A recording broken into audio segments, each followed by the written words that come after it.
کیا فرماتے ہیں علماء دین و مفتیان شرع متین اس مسئلے کے بارے میں کہ نماز میں رکوع و سجود کی تسبیحات پڑھنے میں اگر آواز دوسرے نمازیوں تک پہنچے تو کیا بغیر آواز کے تسبیحات پڑھ سکتے ہیں؟ بسم اللہ الرحمن الرحیم۔ الجواب بعون الملک الوہاب، اللہم ہدایت الحق والصواب۔ رکوع و سجود کی تسبیحات صرف زبان ہلا کر بغیر آواز کے نہیں پڑھ سکتے کہ بغیر آواز کے پڑھنا در حقیقت پڑھنا ہی نہیں، اور اس سے تسبیحات پڑھنے کی سنت بھی ادا نہیں ہوگی، کیونکہ پڑھنا اسی وقت کہلاتا ہے جب اتنی آواز سے ہو کہ پڑھنے والا خود سن سکے، لہذا تسبیحات کو اتنی آواز سے پڑھنا ہوگا کہ شور و غل یا اونچا سننے کا عارضہ نہ ہو تو نمازی کے خود اپنے کان سن لیں، اور اتنی آواز سے پڑھنے کی صورت میں اگر برابر والے نمازی کو بھی ہلکی ہلکی آواز پہنچے تو اس میں کوئی حرج نہیں،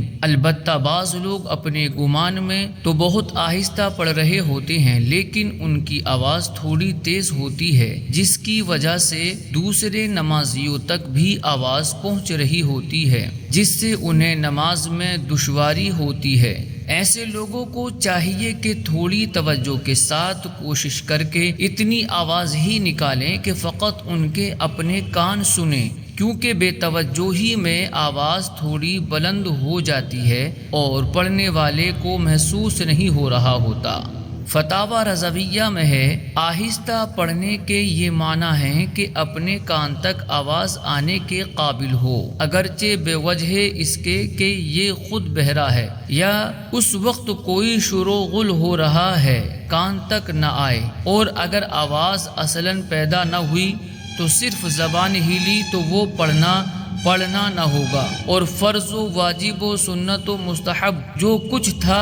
وہ ادا نہ ہوگا۔ فرض ادا نہ ہوا تو نماز ہی نہ ہوئی، اور واجب کے ترک میں گنہگار ہوا اور نماز پھیرنا واجب رہا، اور سنت کے ترک میں عتاب ہے، اور نماز مکروہ اور مستحب کے ترک میں ثواب سے محرومی۔ پھر جو آواز اپنے کان تک آنے کے قابل ہوگی وہ غالب یہی ہے کہ برابر والے کو بھی پہنچے گی، اس میں حرج نہیں۔ ایسی آواز آنی چاہیے جیسے راز کی بات کسی کے کان میں منہ رکھ کر کہتے ہیں، ضرور ہے کہ اس سے ملا ہوا جو بیٹھا ہو وہ بھی سنے، مگر اسے آہستہ ہی کہیں گے۔ بہار شریعت میں جس جگہ کچھ پڑھنا یا کہنا مقرر کیا گیا ہے، اس سے یہی مقصد ہے کہ کم سے کم اتنا ہو کہ خود سن سکے۔ واللہ اعلم تبارک و تعالی ورسولہ اعلم صلی اللہ علیہ وسلم۔